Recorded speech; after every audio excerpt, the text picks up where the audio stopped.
India west జింబాబ్వేల మధ్య T20 series శనివారం సాయంత్రం 4:30 గంటలకు మొదటి టీ20 మ్యాచ్ ప్రారంభమవుతుంది. ఈ మ్యాచ్ హరారే స్పోర్ట్స్ క్లబ్ ప్రారంభమవుతుంది.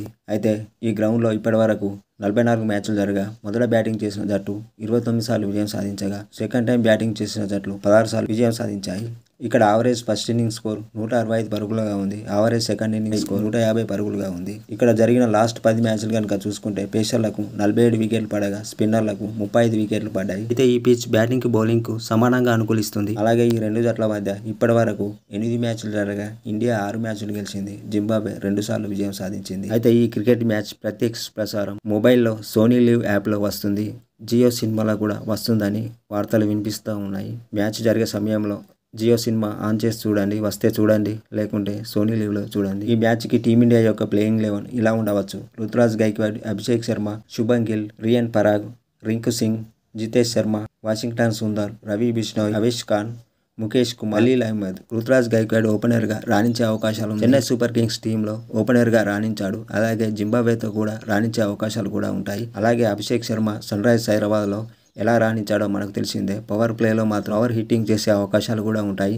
అయితే ఈ జింబాబ్వే మీద ఎలా రాణిస్తాడో చూడాలి. అయితే రాణించే అవకాశాలు కూడా ఎక్కువగా ఉంటాయి. మొత్తం మీద ఈ ప్లేయింగ్ 11లో ఓపెనర్లు బలంగా ఉన్నారని చెప్పుకోవచ్చు. అలాగే నెక్స్ట్ శుభన్ గిల్ దిగే అవకాశం ఉంటుంది. శుభన్ గిల్ కూడా రాణించే అవకాశాలు ఉన్నాయి. ఆ తర్వాత రియాన్ పరాగ్ కూడా మిడిల్ ఆర్డర్లో వస్తాడు. ఆ తర్వాత రింకు సింగ్ ఫినిషర్గా వస్తాడు. రింకు సింగ్ ఫినిషర్గా తన పాత్రను నెరవేర్చే ఎక్కువగా ఉంటుంది. ఆ తర్వాత జితేష్ శర్మ వస్తాడు. జితేష్ శర్మ పంజాబ్ టీం తరపున బాగా రాణించాడు. వికెట్ కీపర్ కూడా. ఆ తర్వాత ఆల్రౌండర్గా వాషింగ్టన్ సుందర్ వస్తాడు. వాషింగ్టన్ సుందర్ స్పిన్నర్గా బ్యాటర్గా రాణించే అవకాశాలు ఉంది. జడేజా స్థానాన్ని భర్తీ చేసే అవకాశాలు కూడా ఉంటాయి. ఆ తర్వాత స్పిన్నర్గా రవి బిష్ణోయ్ వస్తాడు. అలాగే అవేష్ ఖాన్, ముఖేష్ కుమార్, ఖలీల్ అహ్మద్ పేస్ బౌలింగ్కు నాయకత్వం వహిస్తారు. మొత్తం మీద టీమిండియా మాత్రం ప్లేయింగ్ 11 చూస్తే జింబాబ్వే కంటే బలంగానే కనిపిస్తుంది. ముఖ్యంగా రుతురాజ్ గైక్వాడ్, అభిషేక్ శర్మలు, శుభన్ గిల్ రాణిస్తే ఛాంపియన్స్ ట్రోఫీలో ఎవరో ఒకరు ఆడే అవకాశాలు కూడా ఉంటుంది. అలాగే జింబాబ్వే యొక్క ప్లేయింగ్ 11 చూస్తే ఇలా ఉంది.